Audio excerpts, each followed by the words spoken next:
얼굴을 촬영해 버튼 한 번만 누르면 기타를 치며 휴가를 즐기는 모습으로 바꿔줍니다. 쇼폼 제작에 활용할 수 있는 기능입니다. 책 표지만 보여줘도 내용을 상세히 설명해줍니다. 이 책 내용에 대해서 팟캐스트 형식으로 말해줘.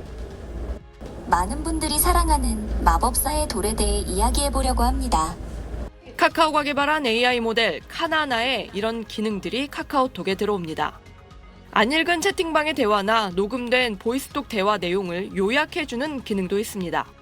한국어에 대한 어떤 발음도 굉장히 정확한 편이고요. 그다음에 한국 어떤 컨텐츠에 대한 이해도도 굉장히 높은 편입니다. 채팅 탭에서 챗 GPT를 바로 사용할 수 있고 챗 GPT와 주고받은 대화나 생성된 콘텐츠를 채팅방에 바로 공유할 수도 있습니다. 이런 AI 서비스는 다음 달부터 순차적으로 적용될 예정입니다. 카카오톡의 본질인 메신저 기능도 크게 바뀌었습니다. 최대 100개의 채팅방 폴더를 만들어 관계나 특징별로 분류해 놓을 수 있습니다.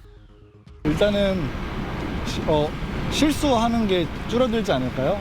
친구들한테 보내야 될 거를 일하는 데다 보낸다던가 이런 실수가 많이 줄어들 것 같은데요.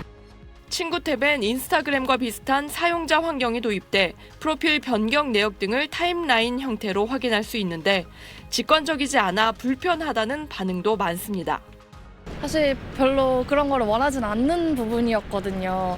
왜냐면은 다 이제 거기는 가족도 있고 뭐 다른 회사 동료나 약간 프라이빗한 거를 지키고 싶은 분들이 많이 있는데 오픈 채팅 탭은 지금 탭으로 바뀌어 쇼폼이 먼저 뜨는데 광고나 크리에이터 영상 노출을 늘리겠다는 뜻으로 풀이됩니다. 카카오 측은 이용자 평균 400명 이상의 친구를 보유하고 있고 20% 이상이 한 달에 6번 이상 프로필을 업데이트하는 상황을 반영했다고 설명했습니다. 엇갈리는 반응 속에 카카오 주가는 4% 넘게 하락했습니다. SBS 김혜민입니다. 카카오가 다음 달부터 카카오톡 초기 화면인 친구 탭을 인스타그램처럼 피드 형식으로 바꿉니다. 지난 2010년 출시 이후 전화번호부 형식을 유지해온 카카오의 사용자 환경이 15년 만에 바뀌는 겁니다.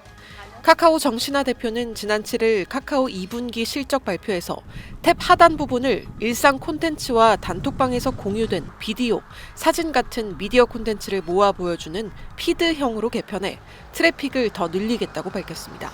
단순한 친구 목록에서 일상을 공유하는 피드 서비스로 변화할 예정입니다. 비디오나 사진과 같은 미디어 콘텐츠를 모아 보여주면서 관계 기반의 다양한 콘텐츠를 끊임없이 소비하고 인터랙션할 수 있는 지면으로 카카오 내부에선 이런 사용자 환경 변화가 수익성 개선을 위한 불가피한 선택이라는 반응과 함께 이용자 불편이 우려된다는 의견이 교차하는 것으로 알려졌습니다. 앱 분석업체 모바일 인덱스에 따르면 카카오톡의 1인당 월 평균 사용시간은 2021년 5월 822.68분에서 지난해 5월 731.85분으로 줄었습니다. 카카오는 이번 개편으로 이용자들이 올린 게시물을 보기 위해 카톡을 이용하는 시간이 늘어 인스타그램처럼 게시물 사이 광고를 배치하는 방식으로 매출을 끌어올릴 것을 기대하고 있습니다. 그러나 개편 소식이 알려지면서 친구 맺기에 동의한 사람들에게만 게시물이 공유되는 인스타그램과 달리 휴대전화에 번호를 저장하면 자동으로 친구가 등록되는 카카오의 앱 특성상 직장이나 거래처와 같이 업무 연락만 주고받던 사람들과도 일상을 공유해야 하는 방식에 불편이 클 것이라는 네티즌들 반응도 이어지고 있습니다. 카카오 측은 9월 중하순경 구체적인 사용자 환경 이미지를 공개한다고 밝혔습니다. SBS 정혜경입니다.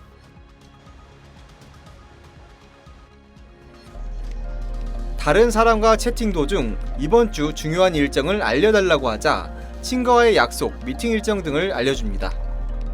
연인과의 1대1 대화방에서 이른바 귓속말 기능을 이용해 연인 몰래 데이트 코스를 짜달라는 요청도 들어줍니다. 카카오가 처음 공개한 AI 서비스 카나나의 시연 영상입니다.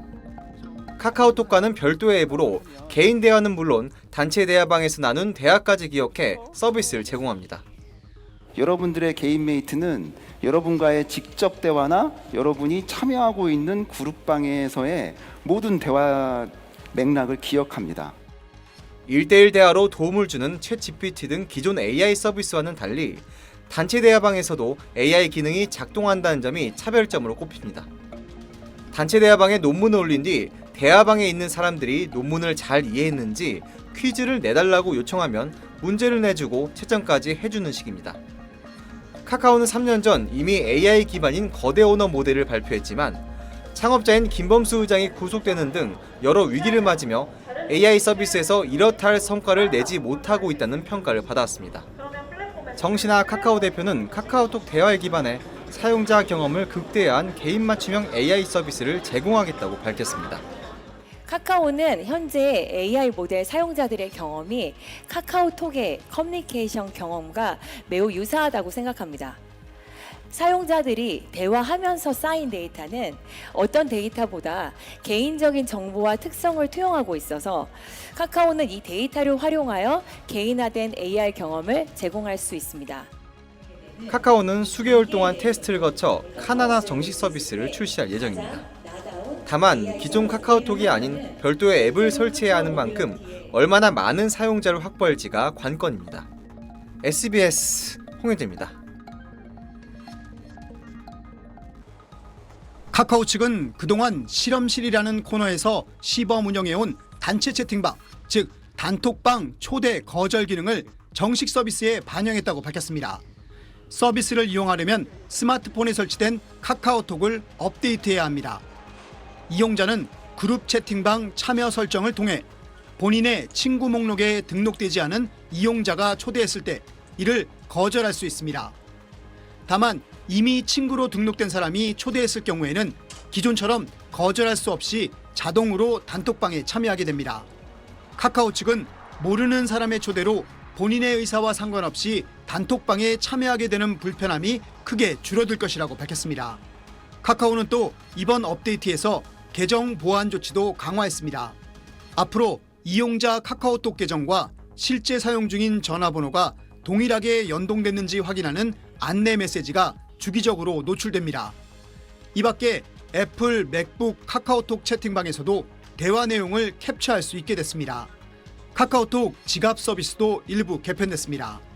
홈 화면에 기존 디지털 카드와 전자증명서 등 서비스 외에 금융자산도 추가됐습니다. SBS 최우원입니다.